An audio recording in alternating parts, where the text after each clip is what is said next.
we need to discuss these 100-point players.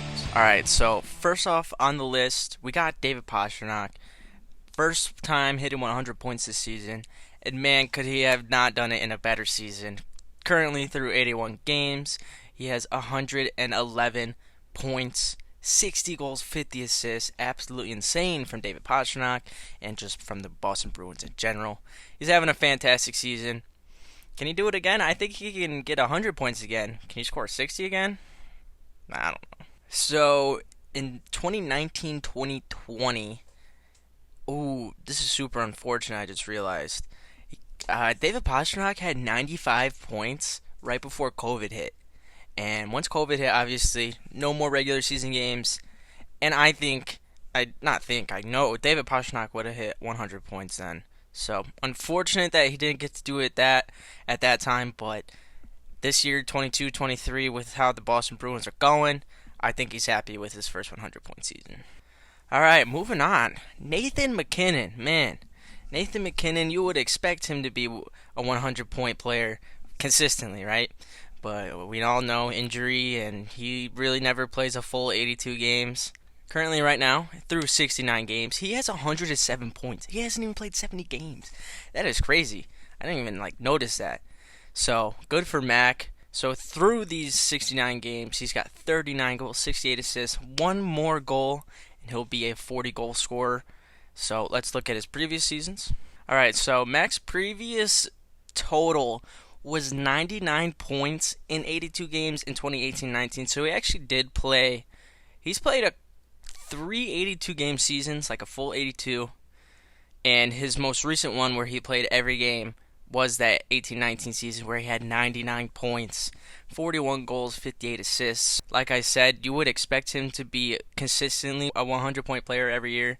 Now we gotta move on to Jason Robertson, man. Robo is having another season, and honestly, after last year where he had 41 goals, 38 assists, and 79 points, I didn't think he could top that. But the Dallas Stars have been a powerhouse in the Central Division this season. In 80 games, he's got 106 points, 46 goals, 60 assists. He could be a 50-goal scorer next year. Man, Jason Robertson's having another great season. I mean, look at his career. 231 points in 208 games. This guy was a second-round pick. That is top 10 quality. We'll see what he can do with the playoffs this year. I think he can be a contributor, so good for Robo. Alright, now we gotta move on to Ryan Nugent-Hopkins. And currently this season, through 81 games, he has 37 goals, 66 assists, and 103 points.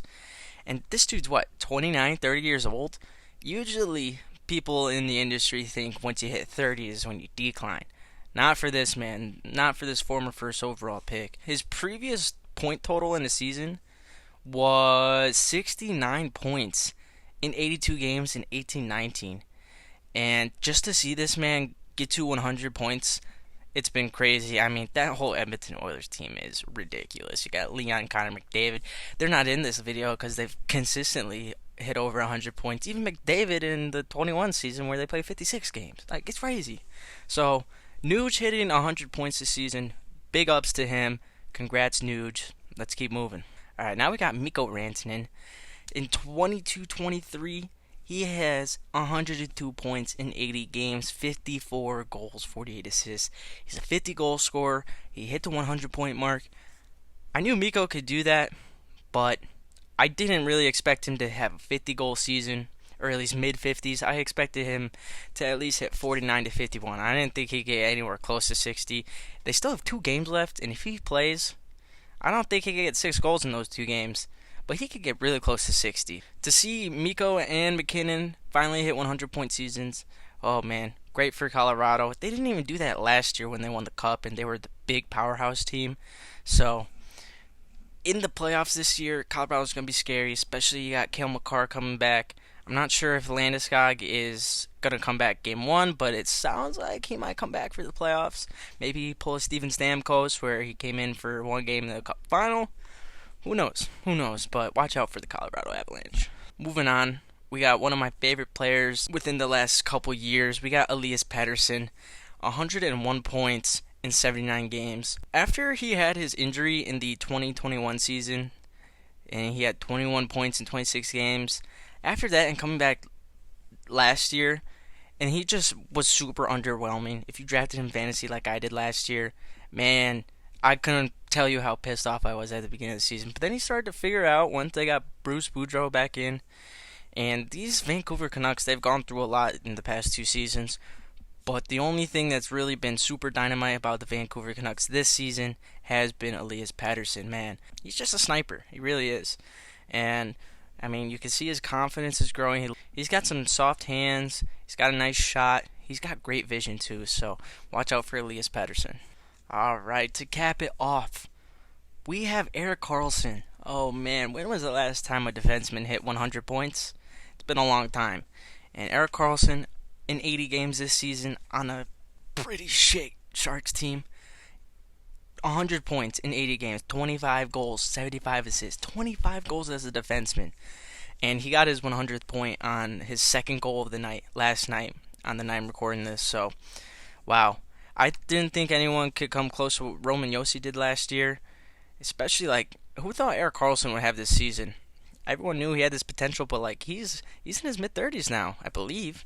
And it just shows, like, if he's healthy and has the right mind and attitude, he's one of the best defensemen in the league. He's going to win the Norris, so congrats to Erik Karlsson.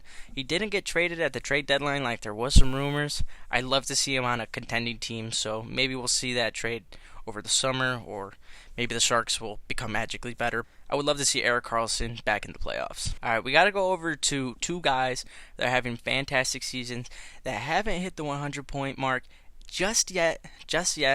But that is Mitch Marner and Jack Hughes. Currently, Mitch Marner, 99 points in 79 games, 30 goals, 69 assists. Mitchie didn't play against Tampa last night. We'll see if Sheldon Keefe puts Mitchie in for the last game just to hit that 100-point mark. Because I know there was a lot of debate last year. He had 97 points last year, and he didn't play the last game. But last game of the season this year, 1 point away. He's got to do it, right? He's got to do it. The coach has got to put him in. So I hope Mitchie gets put in. I wouldn't doubt he hits 100. I said that in my Maple Leafs video earlier, that he's a guaranteed lock for 100 points. So just to see him one game away from with 1 point, we're going down to the wire. So I want to see it from him. And Jack Hughes, what else can you say about Jack Hughes? Having a fantastic season through 77 games, 43 goals, 54 assists for 97 points. He made the franchise record for most points in a season. He's kind of like McDavid, where he creates a lot of opportunities for himself. And unlike McDavid in his younger years, he would pass it. Jack Hughes loves to shoot it. He loves to score. So, good for Jack. He's got 3 points to go, and I believe they have 1 game left. I don't know if he'll play it, but if he does, he can definitely hit 100 points. So I just want to throw those two players in there. We'll have to see what happens, but congrats to all 7 of these players that are hitting the 100-point mark for the first time.